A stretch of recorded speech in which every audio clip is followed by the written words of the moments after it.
It's time to engage you. The battle and the discussion should be about the policy, not the personalities. Inform you. Back in the day, when I was just a young whippersnapper. And entertain you. Remember, most of his military mobility is predicated on bicycles still. Covering your world from economics to money to politics. Well, the bottom line is, it is a double dumbass vote to vote no on this.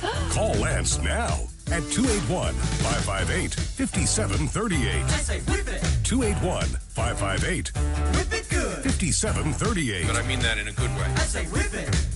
It's the Lance Roberts Show. Whip it good. And welcome back to the show. On the phone with me today is Erik Townsend, former hedge fund manager and now kind of oil expert. From Fourth Turning Capital Management in 2013, asset management company launched the Global Macro Strategy Hedge Fund in 2013, and in February 2016, in a joint effort with Nathan Egger, Erik launched Macro Voices as well. Erik, welcome to the show today. How are you? I'm doing great. Thanks for having me on, Lance. Absolutely. So we're going to talk a little bit about oil today. Obviously oil is very important to the city of Houston because, well, it's, about almost 12% of our economy now. So it has quite a bit of impact as to what happens in terms of employment, as well as commercial enterprises, restaurants, everything that's related to the oil and gas industry in some shape, form, or fashion. The movement of price of oil means a whole lot to people here in Texas. And it's interesting, during the oil boom, when you look across the country in terms of all the commercial real estate that was being developed, 1/6 of all the commercial real estate was being developed right here in Houston and in surrounding areas, Houston, Dallas, Austin. Of course, with the collapse in oil prices now, a lot of those commercial real estate properties are now going vacant, and we're seeing a rise in the vacancies in units of multifamily apartments, and we're seeing a rise in a decline rather in the rents that are available in terms of pricing because of the supply glut that is now coming to Houston because of this problem with oil. So I want to have a little bit of a conversation with you today about where oil is now. Interestingly enough, back in 2007, 2008, we were all talking about peak oil, and now that conversation may have turned a bit to possibly maybe peak demand and peak supply. So I want to kind of get your initial thoughts on kind of oil, where it is now, and kind of what your short-term thoughts are. Well, I think probably it makes sense to put this in the perspective of the big picture of how we got here. For decades, OPEC controlled everything, and OPEC really means Saudi Arabia. They're the ones that are pulling the strings over there, and they were acting as swing producer. And we used to, when oil prices were $100, we used to have a saying, which is the price of oil could go below $80, but not unless Saudi Arabia wants it to. And everybody assumed Saudi Arabia was not going to want it to. And what happened is the combination of high prices and also easy money policy from the Federal Reserve just led to this massive, massive investment in the shale patch. And so we had the shale revolution, and all of a sudden Saudi Arabia changed their strategy and said, hey, we don't want to give up that market share. We're going to let the price drop. They thought they were going to shake out the shale business completely, put them out of business. It didn't work, and the reason it didn't work is they were predicating their plan on the fact that it really was true back in the beginning of the shale boom, that a lot of those projects were actually launched and wells were drilled when they had, $85, $95 break-evens just to break even. They had to have these really high oil prices. And the Saudis thought they could shake them out. Well, of course, American ingenuity kicked in, and when times started to get tough, we got a lot more efficient. And I think pad drilling, which is the idea of setting up a rig and drilling a whole bunch of oil wells from a single drilling pad, has really dramatically improved the efficiency of shale well drilling. So all of a sudden, we got competitive. And what's happened is we got to the point where the Saudis thought, okay, we can start to cut production, and we're going to get the oil price back to where we want it, back up around $60, $65, which is everybody thinks Saudi Arabia's target, because they want to IPO Saudi Aramco, their national oil company, next year. Mm-hmm. They thought they could just shake out the shale business. Well, shale got a whole lot more efficient, And what we're seeing right now, and you can see this if you look at the term structure of West Texas Intermediate crude oil futures, there's this big depression in the curve about 2 years out, and that's heavy hedging activity because the real rig count is going through the roof. We're drilling a whole lot more oil wells, and a lot of people are thinking, okay, it's all over, it's behind us. And it's really ironic, especially for people in Texas, because on one hand, we're kicking tail here. We are really modernizing and improving the efficiency of oil drilling in the United States.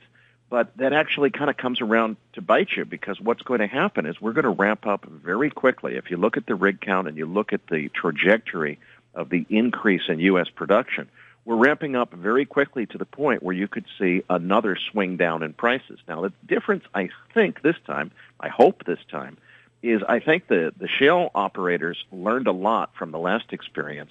They only used to hedge their forward production as much as they had to, as much as their bankers made them hedge. That was it. Now I think what we're seeing is a lot more hedging activity that suggests to me that even if an increase in U.S. production does result in potentially coming again up towards a storage crisis, because we're at all-time record highs in terms of oil in storage in the United States, and particularly in Cushing, Oklahoma, which is the main storage facility in the Midwest, now at 90% of its operating capacity.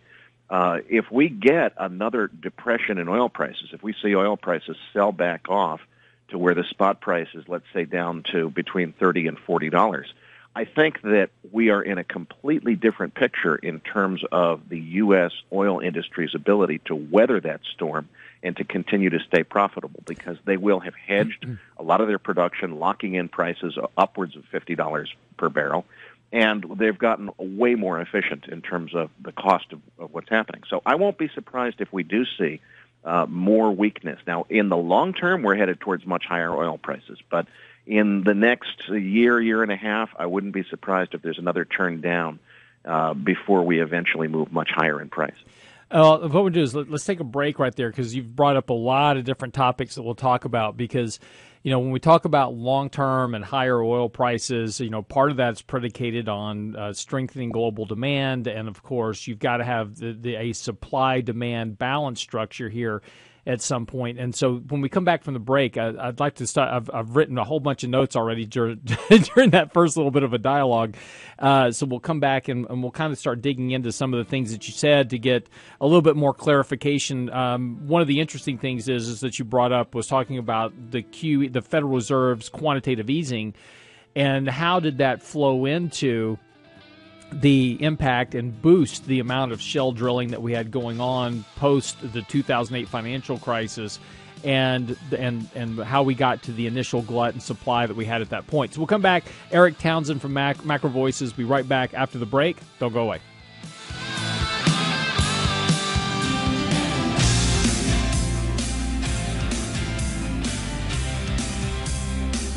And welcome back to the show. I'm your host, Lance Roberts. On the phone with me right now is Erik Townsend with Macro Voices. We're talking a bit about oil, and that's because it's such an important component of our Houston economy. And it's very interesting that we can see kind of real-time what's happening with oil prices and the effect economically here. One thing that we saw during the Obama administration is that we saw an increase in employment from the 2008 financial crisis low. Almost 1/4 of all that employment was directly related back to oil and gas drilling and manufacturing in that area. And one thing that Erik brought up in the last segment, and he brought up a whole bunch of, in his opening monologue, he just dumped this brain dump of all this information. So I've got a long list of questions now to talk about, which makes the interviews very easy. I appreciate that, Erik. You talked about liquidity from the Federal Reserve, and I don't think a lot of people understand this, is that when there's a direct correlation, if you draw these things out, between the rise in oil prices after the crash in 2008 and the expansion of the Fed's balance sheet. And you go, well, how could that be correlated? Well, it's very interesting because with the Federal Reserve, it gave banks lots of money. and to loan out and to invest. And we saw a lot of that money flow right into the area that was had big returns potential built into it, particularly through futures contracts, et cetera, which is the oil and gas drilling area. And we saw lots of money flowing into shale drilling and a huge expansion and the number of rigs that were drilling. We saw this big increase in the supply of oil, and that a lot of that was directly related back to Wall Street. You agree? Oh, absolutely. And I think it's important for people to understand that, technology, whether it's iPhones or oil rigs, all kind of has in common. The first one of anything is very expensive. And once an industry gets good at making them and learns to mass produce them, it gets a lot cheaper. A lot of people think that hydraulic fracturing and horizontal drilling are brand new technologies that were just invented after 2000. They're actually both of those technologies more than 50 years old. The thing is, it was never economic to use them previously. Mm-hmm. What happened when we got all this easy money policy from the Federal Reserve in the wake of the financial crisis is suddenly there was so much money available through the junk bond market that they could take previously uneconomic technologies, and that combined with very high oil prices allowed the shale patch to basically, start doing things where you really did need a $90 oil price in order for it to make any sense. As they started doing all those things, we gained experience with those technologies. When the market started to weaken, all of a sudden, those guys got a lot more competitive, and now they can actually be profitable down to $40 a barrel. We didn't have the technology we certainly had hydraulic fracturing and horizontal drilling technology 30, 40 years ago, but it's only in the last couple of years that we have the technology to deliver it at break-even prices below $50. Yeah, and it's interesting, too, that, I'm not sure that Wall Street has learned their lesson yet, of course. After the crash in oil prices that started back in 2014, a lot of banks that had loaned out a lot of these rather risky loans to very small oil and gas drilling companies that were drilling areas that in a lot of cases were unviable for them. Those loans have gone bad, and there's been a lot of push to try to get equity share issuances out and try to do everything they can to shore up a lot of the bad loans that have gone on their books. So, of course, we've seen quite a few companies go, these really small, particularly independent producers, they've gone bankrupt over the course of the last couple of years, and we'll probably see some more of that still. But Wall Street right now is rushing back in again into the Permian Basin to try to get money injected back with this expectation that we're going to have a very short-term ramp up back to, $70, $80, $90 a barrel in oil. And that's probably not going to be the case. And so we could potentially wind up in kind of a secondary echo crash, so to speak, for Wall Street in this regard from kind of a exuberant hope that they might get a very quick recovery. Well, and unfortunately, that can exacerbate things in the other direction, too, which is if Wall Street, gets burned once, gets burned twice, they tend to think about how many times they've been burned rather than looking at the actual facts. If they had been looking at the actual facts, a lot of that malinvestment, that overinvestment in the shale patch a few years ago might not have happened. They tend to be a herd that runs in one direction. So what maybe happens next is we do get that shadow crash, if you will. I don't know if it's a crash or just a slow decay in prices as we stabilize here. They don't make the money they want. And then as we get to the point where the experts in Texas who really know the oil industry are saying, guys, on the horizon, 2 to 3 years out, we are going to be in crisis mode if we don't start investing now, because we have a lot of conventional producing assets in decline. Shale wells have a much steeper decline curve than a conventional well does. These things are in decline. We need to do a whole lot more offshore oil exploration, or else 2 to 3 years from now we're going to be in big trouble. And that's the point where Wall Street says, yeah, well, we already got burned twice with you guys, so we're not going to spend any more money. And what happens then is you see more depression in the oil business until suddenly those prices are out of sight, and Wall Street finally wakes up and says, $150, $175 oil. Yeah, we should be investing again in the oil industry. Well, guess what? You kind of crashed the economy in the process by waiting that long. Yeah. But that's the way Wall Street operates. Yeah, and it's always been that case. And it's interesting you brought up offshore drilling because right now, Wall Street is rushing to make investments into the Permian Basin, and they feel like that's an easy kind of home run hit right away, make a bunch of money real fast. And that's Wall Street's motive, right? We're going to make a bunch of money. But there is a big neglect going on right now in offshore drilling, particularly after the BP Macondo spill and of course, then the crash in oil prices. And it's very, very expensive to drill offshore. And so there's not a lot of money headed in that direction. And I guess one of the questions is where do you potentially see, or I guess let me rephrase that question. At what level of oil prices would it require to really start drawing some interest to start investing a lot of capital back into offshore? Most of the offshore projects have break-even prices, deep water offshore, I should say. There's plenty of shallow water offshore that's cheaper, but to go do the deep water offshore drilling in 5,000 feet of water or something like that, you need $75 to $85 oil prices to begin to justify that. And I think that from a Wall Street perspective, you need some stability in oil prices. If we got temporarily to $85 or $90, the street would be waiting to see if that's going to hold. And to some extent, you can hedge your forward production, but I wouldn't expect to see a big return to investment in offshore or oil sands or anything like that until we get into $90 plus oil prices. And the problem is, by the time we get to $90 oil prices, the lead time on building the rigs and investing in the tar sands and doing all those things, you're going to go from $90 to $150 before those projects actually go into production and start to address the global demand requirement.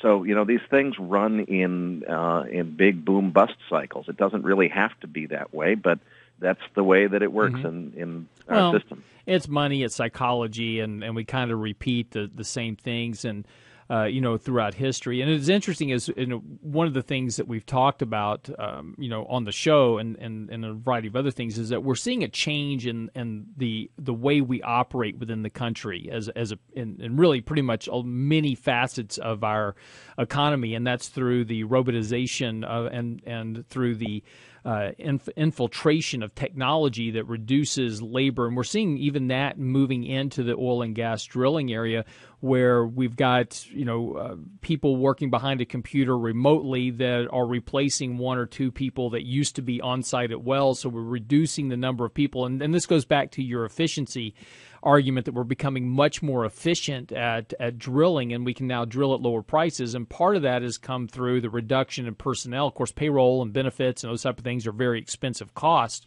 And so what we're seeing is the oil and gas industry is becoming very creative and very innovative in trying to reduce some of that overhead labor by bringing in more technology-driven aspects and automation aspects into the drilling process.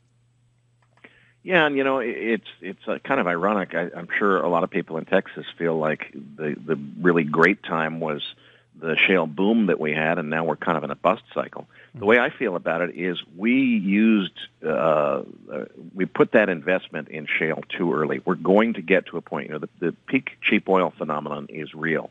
We're going to get to a point 10, 15 years from now when we need that oil a lot more than we needed it 2 years ago when we were producing so much of it.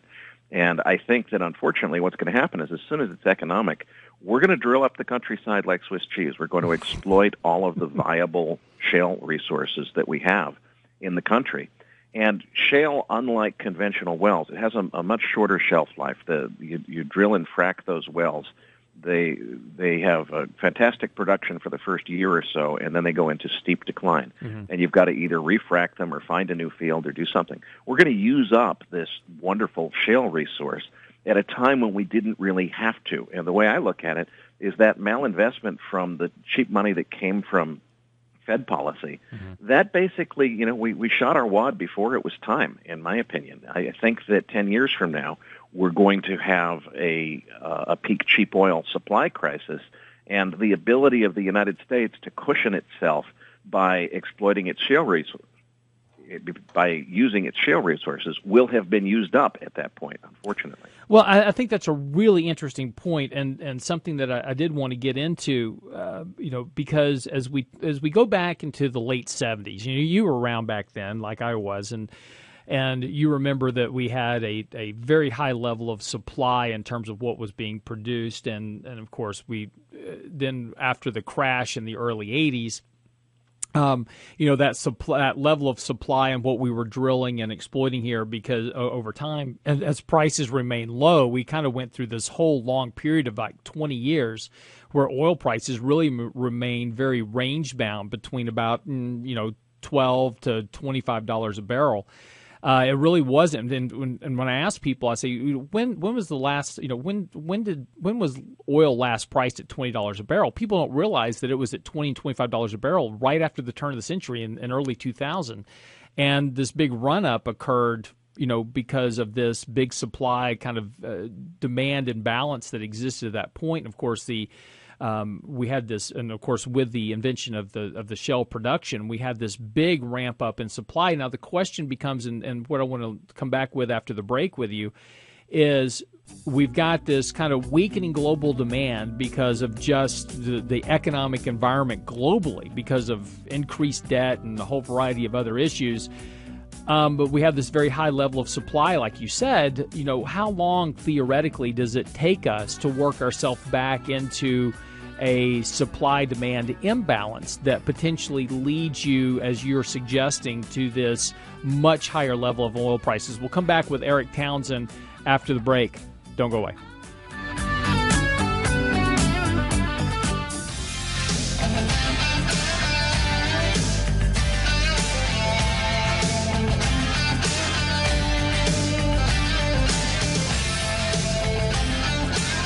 And welcome back to the show. I'm your host, Lance Roberts. On the phone with me right now is Erik Townsend from Macro Voices. And we're talking a little bit about supply and demand and oil and all those type of things. And Erik, so, we go back into the late 70s. We had a very high level of supply in oil. And then, of course, as oil prices crashed after the 70s and we kind of remained range-bound for about 20 years, people didn't want to go into the oil and gas drilling business. Geologists were hard to come by. People that were in petroleum engineering, there was a big gap in that whole learning curve, and a lot of experience has kind of been lost because of the long gap that existed. Because when oil prices were low, it just wasn't an attractive industry for people to be attracted to move into. Of course, after 2000. We began to see oil prices slowly kind of rise as we had kind of a recovering economy after the crash and after the recession in 2001 and 2. And then, of course, by 2008, we were all talking about peak oil, right? Because we had a very, very low supply of oil relative to world demand, and we were all concerned that we were going to run out of oil. And this was part of the big reason for the run-up in oil prices, of course, after the crash in 2008. That's really where the shale boom took off. We had this fracking miracle, and we did a very sharp ramp-up in supply. Now we have this other problem of really potentially, and as you kind of alluded to in the last segment, kind of this potentially a peak supply issue of oil. In an environment to where maybe global demand won't be as high, and demand is going to be different going forward because of we're becoming more energy efficient. We're now talking about electric cars. We're now talking about a variety of other incentives in terms of producing power that may help drag some of the demand away from the consumption of oil. Just, how long do you think that do we potentially look at a period where maybe 10 or 15 years at a much lower oil price range before we get back to a potentially a peak oil type situation once again? Well, I think there's a few factors in there. First of all, the peak oil and peak cheap oil particularly are very real. Let's come back to that in a minute, but start with the demand side of this. All the things that people are talking about are real. Electric cars, improvements in efficiency, and so forth. None of them are going to happen as quickly as a lot of people would like to think. Look at the price of Tesla stock. Tesla now has a larger market capitalization than Ford. Now, these are cool cars. Don't get me wrong. I chuckle for that very reason. Well, and let's be fair here. They are totally cool cars. I love these Tesla things. Most people can't afford them. If they could, there is no way that you could even begin to put enough electric cars on the road to realistically make a difference structurally in the nation's dependence on oil, for the simple reason that we don't have the electric grid capacity to charge that many cars. You can't do it. If you did, you don't have enough lithium to build all of the batteries. It's all going to happen someday, and I'm not questioning that. But this idea that is reflected by the Tesla share price, any day now, Lance, we're going to just forget about gasoline. You won't see any more gasoline stations. Everybody's going to have a Tesla. It's not going to happen nearly as quickly as people would like. Meanwhile, peak oil is still very real. And for anybody who's not familiar with the theory, way back in 1957, a shell geologist called Marion King Hubbard figured out that for pretty much any oil field, you discover it, you start drilling wells in it, and, of course, the more wells you drill, the more oil you produce. There's a very steep increasing production curve the more you drill.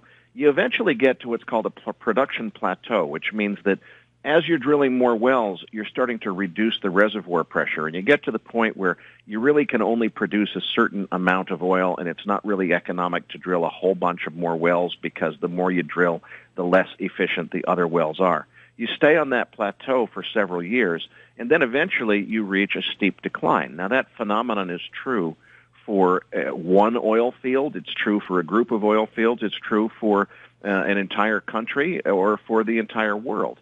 And what Hubbard predicted in 1957 was that sometime around the early 1970s, you would see a peak in lower U.S. 48 states conventional oil production. That's exactly what happened, and hence the oil crisis and all that we remember from our childhood in the early 70s. I was a child then. So was I. I don't know. So you remember 1973 and sitting with your mother in line to get gasoline and all that. And the next big prediction that Hubbard made was that around 2000, global supply would reach its peak level of production.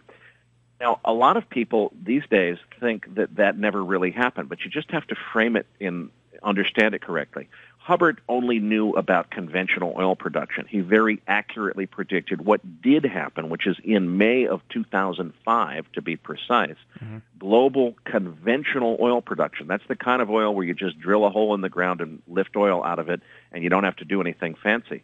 That peaked in May of 2005, and I don't think that we're ever going to see more production from conventional resources. Now, what led to the price scare in 2008 is a lot of people thought, oh my gosh, this means, we're running out of oil. What are we going to do? The economy is going to crash. The price of oil is going to go to the moon. Well, of course, what happens is innovation and technology know no limits. We got smart. American innovation said, hey, we've got these technologies called horizontal drilling and hydraulic fracturing that were invented decades ago and were not previously economic, but they're going to be economic now. And so they started using them. They advanced them. They developed them to the point where they became increasingly economic. And this is what I call the peak cheap oil phenomenon, which is, of course, there's always going to be more oil. But guess what? The cheap, easy stuff, where you just go on dry land or in shallow water, drill a hole in the ground, and oil comes out, that's over. That we've found and exploited all of that globally. What comes from here is non-conventional oil production, where you got to have a few tricks up your sleeve. You've got to know how to find shale formations that you can put horizontal wells into and then use hydraulic fracturing to open up that rock and allow the oil to flow out of it that wouldn't have flowed out of it previously. There's other tricks that are, at this point, not economic, such as deep water offshore drilling, tar sands up in Canada. There's more tricks coming, and you know what? There will be more innovations after that. We're going to keep finding all the oil that we need to run the world, but it's going to be increasingly expensive, Lance. Each iteration of this cycle makes the previous type of oil well. We've run out of places to drill conventional oil wells. It's got to be shale wells. You've got to have the technology to do fracking and horizontal drilling. Eventually, we're going to use that up, and we're going to get to the point where the only way you can find new oil is you've got to go way deep in the Gulf of Mexico, 5,000 feet of water or more, and do this deep water offshore. Eventually, someday, we'll use that up, and the only way to find more oil will be to go to the Arctic. Someday, we'll get to the point where we have to start the deep oceans of the world, which is about half of the planet's surface, where the ocean is deeper than 10,000 feet, have never even been explored for oil. Right. I have a friend who has a patent for the system that it's not a ship that sits on the surface. It's the whole drilling rig sits on the ocean floor underneath 10 to 20,000 feet of water. Well, that guy tells me that he's got the system all designed to do that. He needs a $250 oil price before it hits a break even. So, that will come someday. So the point is, over time, it'll either be that the oil price gets over to $250, or the ability to create that technology will drop the requirements tremendously. And that's what we saw with shale fracking as well. I mean, we've just become a lot more efficient. The technology is available. We're much more efficient, so we can drill at cheaper prices. Exactly, and I think what we can expect is this will come in waves. What you saw with shale is they didn't use fracking and horizontal drilling because it was too darned expensive until we got to over $100 oil prices. Then they started to really employ those technologies en masse. And as they did it, they learned how to make it more efficient. When we started to have an overproduction situation, prices came way down. American engineers figured out how to take that technology and do it cheap. What will happen next is we'll get back above $100, maybe $120, and we have to do all kinds of extremely expensive offshore exploration. Well, guess what? They're going to automate those offshore rigs. They're going to do all kinds of things to make them safer and more efficient and more productive, and the cost of that kind of production will come down. And then eventually we'll run out of that, and the price will go way back up, and that will provide the capital to invest in whatever it is, polar exploration. I don't know what comes next, but there will always be a new innovation. Well, each time we go through the cycle, though, we're going to a higher level of cost. Well, eventually we'll try to figure out how to drill asteroids at some point, but we'll get there down the road. Erik, hold on for me real quick. I want to come back. I want to wrap this up. You brought up something earlier in the show talking about our capacity, our current capacity to store oil, particularly in Cushing. And that brings up the question about the recent move by the Trump administration to approve the building of the XL and Dakota pipelines, which is going to bring more oil into this whole system, and particularly into Cushing. Kind of wanted to get your view on that. When we come back from the break, Erik Townsend, Macro Voices, will wrap up our conversation on oil right after the break.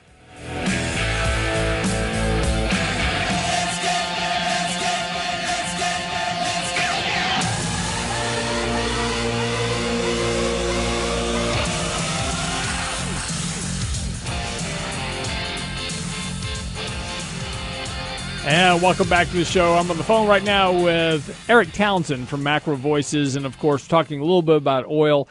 And just to wrap up our conversation here, Erik, and I appreciate your time today, is you had brought up early in our conversation talking about this increase in supply of oil that we've had because of the shale fracking, and that this is we're now reaching storage capacity limits, and particularly in Cushing, Oklahoma, where we're roughly around, I think you said around 95% of storage capacity there.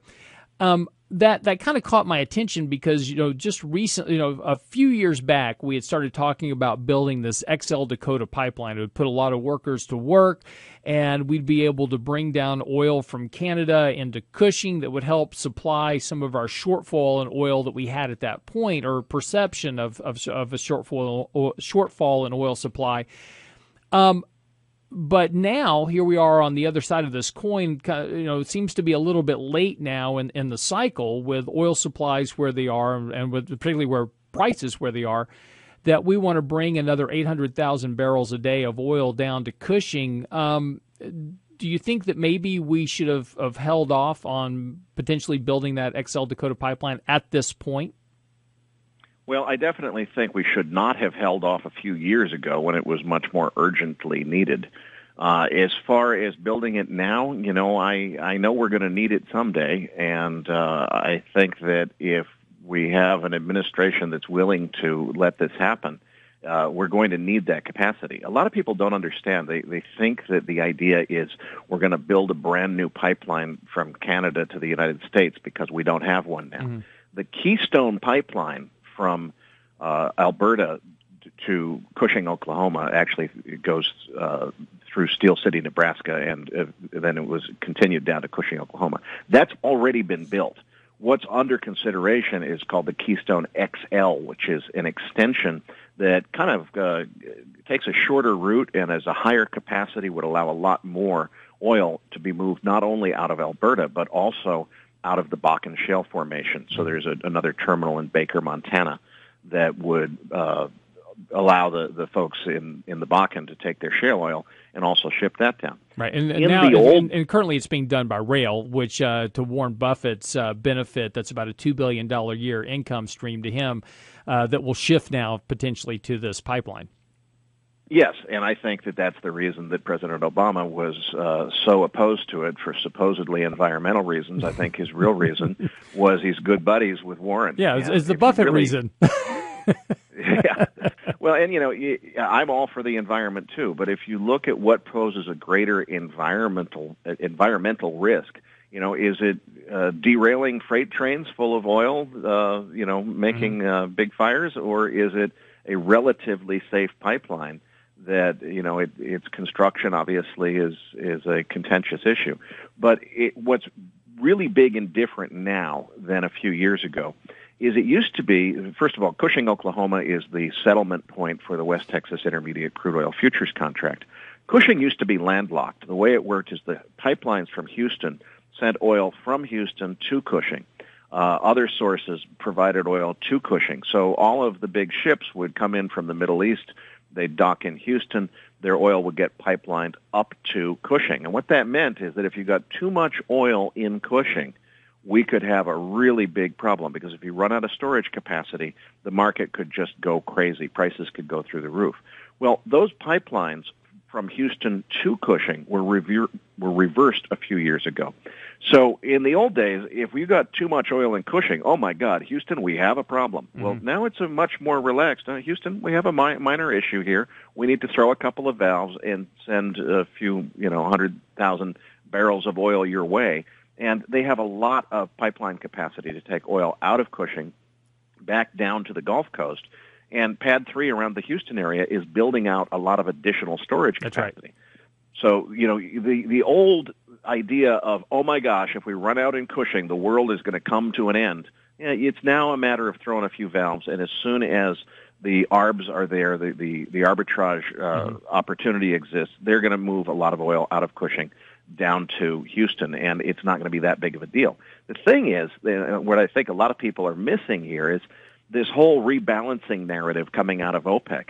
It sounds good, but look at the actual storage numbers. U.S. storage continues to rise. We're hitting all-time record highs nationally and all-time record highs in Cushing. So we're not drawing down on storage the way OPEC told us that we were going to. Now, at some point, what we're going to see is more and more U.S. production that's going to create more and more oil. So OPEC talks about this 1.8 million barrel cut that they made as if it's, God's gift to the universe. And oh my gosh, we might do it for 6 more months. What they've been doing has not been working in the sense that we haven't seen any drawdown in storage. Now, what they cut, the 1.8 million they cut, we almost immediately replaced by the shale oil fields. And the thing is, if you look at times when we're not changing our rig count very rapidly, it's kind of hard to predict what's going to happen next. But in a time like now where we've got a rapidly increasing rig count, if you want to know what's going to happen to U.S. production, just lag that rig count chart by 6 months, and you can predict what's going to happen. Absolutely. We're going to see a continued acceleration of growth in U.S. production. Now, even after the 1.8 million barrel cut that OPEC instituted, supposedly, it didn't result in any drawdowns from these record storage levels. So as we continue to see more and more production in the United States, we're going to see more and more oil piling up. And at some point, it's going to put the price down. Well, I was going to say in this, and how long is Saudi Arabia going to sit on the sideline and cede market share to the U.S. shale producers? At some point, don't you? They're going to come back in and say enough of this, and they're going to start producing. Of course, Iran's still, and now we've got Iran that's supplying oil for the first time in like 40 years, and Russia's already increasing their production. So, how long is Saudi Arabia going to really sit by with this oil cut idea and cede production levels to other countries? Well, it's already happening. I mean, they were talking about supporting this extension of the 1.8 million barrel cut for another 6 months. Just this week, they're backing away from that, saying that it needs more analysis before they decide if they should do that. The only thing that's going to really turn this situation upside down, and unfortunately I think it could happen, is a big geopolitical upset. If the U.S. decides to, have a war with Russia, as a result of this Syria situation escalating, then it's a completely different ballgame at that point. You would have a totally different equation. But barring that happening, I think that we continue to see a situation where OPEC has to take their 1.8 million if they want to keep oil prices anywhere close to where they want them. If let's say they want to keep oil prices over $50, they're going to have to make that a 4.8 million barrel cut. And, maybe they'll do that once, but they're not going to keep cutting and cutting and cutting while the U.S. is gaining and gaining market share. They're not going to play that way. Yeah, and I agree with that. And I think if you're going to see some type of action like that, that's going to occur very, very close to whenever that IPO for Aramco is going to come out, trying to get oil prices up to get them a better IPO price on Aramco. But as soon as that's done, you could very well see them just reverse their stance entirely. I think that's absolutely true. The other thing to watch, I guess, in addition to the Russia escalation, Venezuela is really on the edge of falling off a cliff. We just saw Russia actually seize one of their ships at sea as basically a debt collection action. So if we saw Venezuela, they've got plenty of oil there. There's no reason not to produce it other than the country is under the control of a socialist dictator who's kind of nutso, as far as I'm concerned. So that seems to be running rampant around countries, North Korea, Russia. We seem to be growing those. So, if Venezuela were to go offline because they stop paying their bills and there is a temporary disruption there, that's a lot of oil supply. That could dramatically change things. But short of that or a Russia escalation, I think that the oil is going to keep piling up. We're going to have storage problems, and you're going to see, and I think that the good news is that the shale operators in the United States, they learned their lesson about running unhedged. And if I look at the shape of the forward curve, you see this big depression that's centered about 2 years out. Well, why is the center of that depression in prices 2 years out? Because that's the center of where the selling is occurring.